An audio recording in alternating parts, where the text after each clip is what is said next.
Salam müəllimlər, gəlin bu günlərim sizinlə Time 2024-dən bilik və onun növləri mövzusundan test 3-ü həll edək. İlk öncə biliyin növlərini yadda saxlamaqdan ötürü, testlərdə rahat şəkildə tapmaqdan ötürü siz onun Bloom'un idrak taksonomiyasının hansı mərhələlərinin hansının daha sıx bağlı olduğunu bilməli və onların feillərini əzbərdən bilməlisiniz.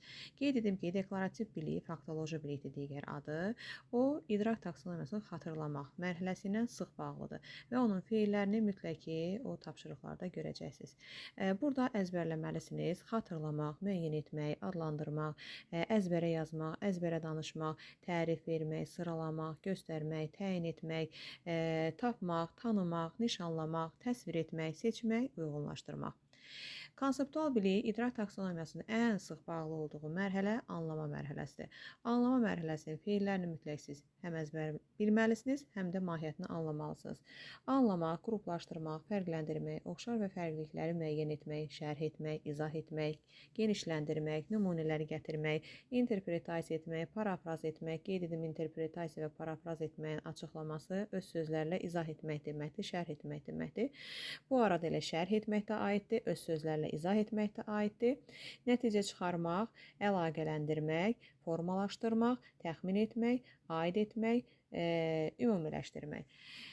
Prosedural bilik idrak taksonomiyasının ən sıx bağlı olduğu tətbiq etmək mərhələsidir. Tətbiq etməkdə siz o feilləri əzbərləməlisiniz. Tətbiq etmək, təqdim etmək, tərtib etmək, hesablamaq, emal etmək, qurmaq, quraşdırmaq, icra etmək, dəyişmək, həll etmək, cədvəl tərtib etmək, sınaqdan keçirmək, yerinə yetirmək, həyata keçirmək, səhnələşdirmək, nümayiş etdirmək, manipulyasiya etmək. Qeyd edim ki, prosedural bilik həm də təhlil mərhələsində də görəcəksiniz. Ona görə də təhlil etmə mərhələsində feillərini əzbərdən bilib, yadda saxlamaq məncə məqbuldur. Metakognitiv bilikdə siz nəyə fikir verəsiniz? Metakognitivdə fikir verəsiniz ki, burada şagirdin əsasən müstəqil öyrənməsinə yönəlik, özündən agah olmaya yönəlik və öz necə deyim, açar sözündən istifadə edəsiniz. Yəni o cümlədə ki, siz görəsiniz ki, bu şagirdin özü ilə bağlıdır, özünə müəyyən bir işin təşkili ilə bağlıdır, strateji bilikləri ilə bağlıdır, özünün idraki fəaliyyəti ilə bağlıdır, artıq özünü tənzimləməsi ilə bağlıdır. Görürsünüz, hamısı özüdür, özünə yönəlikdir, özünün inkişafına, müstəqil öyrənmə, özünün müəllimi elə bir olur, özündən agah olur, özünün hədəfini qoyur, məqsədini qoyur, planını cızır. Bu özü ilə bağlı olan bir şeylərdir. Olur metakognitiv bilik və qeyd edim ki, təməl bilik, baza bilik, deklarativ bilikdir. Digər biliklər onun üzərində qurulur. Deklarativ biliyimiz olmasa, faktoloji biliyimiz olmasa, bizim digər biliklərimiz də formalaşmaz. Ən üst biliyimiz isə metakognitiv bilikdir. Yəni kognitiv idrak deməkdir, meta onun üstü deməkdir. Yəni idrakin üstü bir bilikdir. İndi keçək testimizi həll etməyə. A variantı. Şagird məsələni həll etməzdən öncə onu təsəvvüründə canlandırmağın anlamasına yardım etdiyini bilir. Görürsünüz burada şagird özündən agahdır. Bilir ki, o necə etsə, onun yadında bu qalar. O müstəqil öyrənməsini bilir. Hansı şəkildə təşkil etsə, o daha yaxşı yadda saxlaya bilər. Görürsünüz, burada özü ilə bağlıdır. Ona görə də bu metakognitivdir.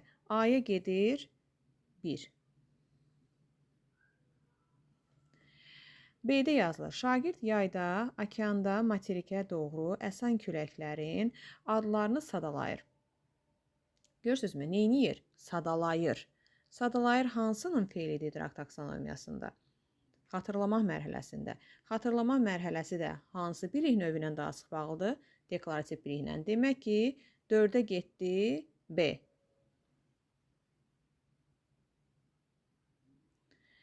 C-də yazılır. Şagird şəhər və kənd əhalisinin say nisbəti etibarilə dəyişməsini hesablayır.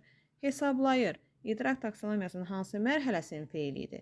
Əlbəttə ki, tətbiq etmək. Tətbiq etmə mərhələsi ilə daha sıx bağlı olan biliyimiz hansı idi? Prosedural bilik.